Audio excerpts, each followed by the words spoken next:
Pai, do Filho e do Espírito Santo. Amém.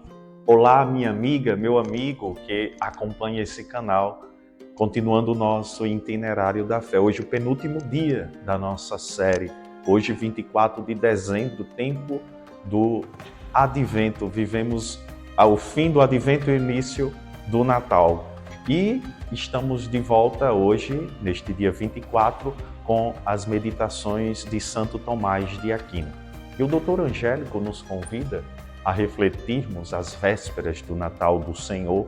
A encarnação é um auxílio para o homem que tende à bem-aventurança. Nos atentemos porque a meditação de hoje ela é bastante profunda, assim como as outras, mas particularmente esta do dia 24, ela é mais intensa, podemos assim dizer. Então, nos diz o Dr. Angélico, se alguém considera diligente e piedosamente os mistérios da encarnação, encontrará profundidade de sabedoria que ultrapassa todo o conhecimento humano. E ocorre que quanto mais medita neles com piedade, mais razões admiráveis se descobrem neste mistério. Continua Santo Tomás. Consideremos, pois, como a encarnação de Deus é um auxílio eficazíssimo para o homem que tende à bem-aventurança. Santo Tomás agora vai nos fazer um itinerário, um caminho para bem compreendermos este tema. Primeiro, a perfeita bem-aventurança do homem, ela consiste na visão imediata de Deus. Porém, esta visão podia parecer impossível por causa da infinita distância das naturezas. Mas, pelo fato de que Deus quis unir a si mesmo a natureza humana, se demonstra evidentissimamente aos homens que o homem pode unir-se a Deus por sua inteligência em uma visão imediata.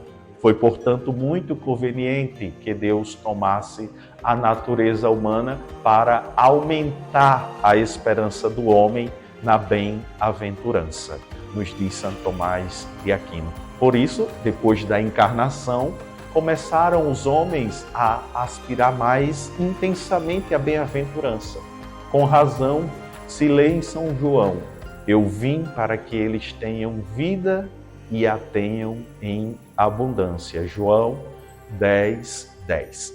Em segundo ponto, Santo Tomás, ele diz como a perfeita bem-aventurança consiste em um conhecimento tal de Deus que excede a capacidade de todo entendimento criado. Foi necessário que existisse no homem uma certa antecipação daquele conhecimento, que se ordenasse a plenitude do conhecimento bem-aventurado, o qual tem lugar certamente pela fé, mas é necessário, ou seja, certíssimo conhecimento pelo qual o homem se dirige ao fim último, porque é princípio de todas as coisas que a esse fim último se dirigem.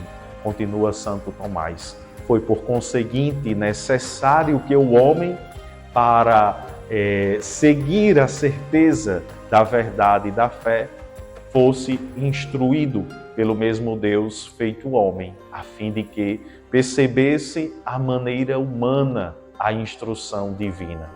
E assim vemos, depois da encarnação de Cristo, conforme o que está escrito na Escritura, a terra está cheia da ciência do Senhor.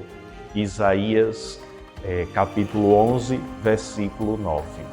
E o terceiro ponto que o Dr. Angélico reflete é, considerando que a perfeita bem-aventurança consiste no gozo de Deus, foi necessário que o afeto do homem se dispusesse ao desejo desse gozo divino.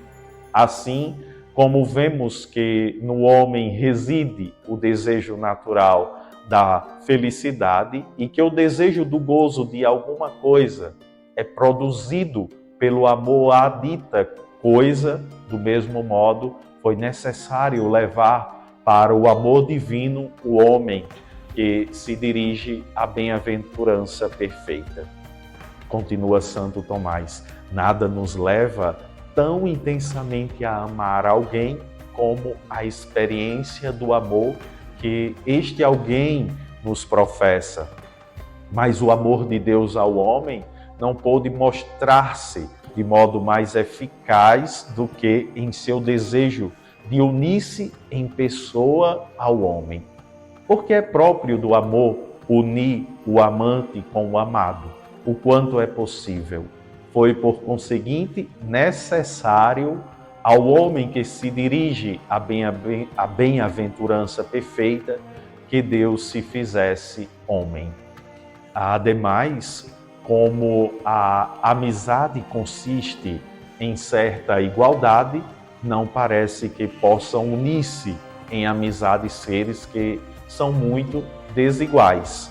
Porém, para que fosse mais familiar a amizade entre o homem e Deus, foi conveniente que Deus se fizesse homem, porque também o homem é naturalmente amigo do homem.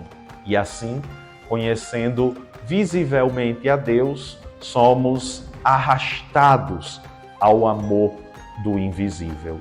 E por último, Santo Tomás de Aquino, quarto ponto, ele reflete: é evidente que a bem-aventurança é prêmio da virtude. Logo, é conveniente que se disponham com as virtudes os que se dirigem à bem-aventurança. A virtude nos incita com as palavras e os exemplos.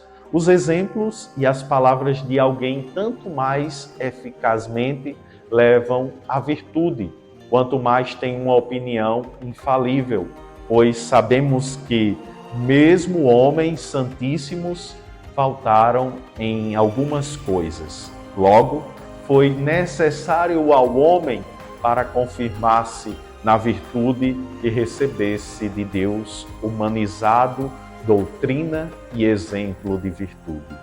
Que Deus o abençoe, Ele que é Pai, Filho e Espírito Santo. Amém. Até amanhã com a nossa última meditação no dia do Natal do Senhor.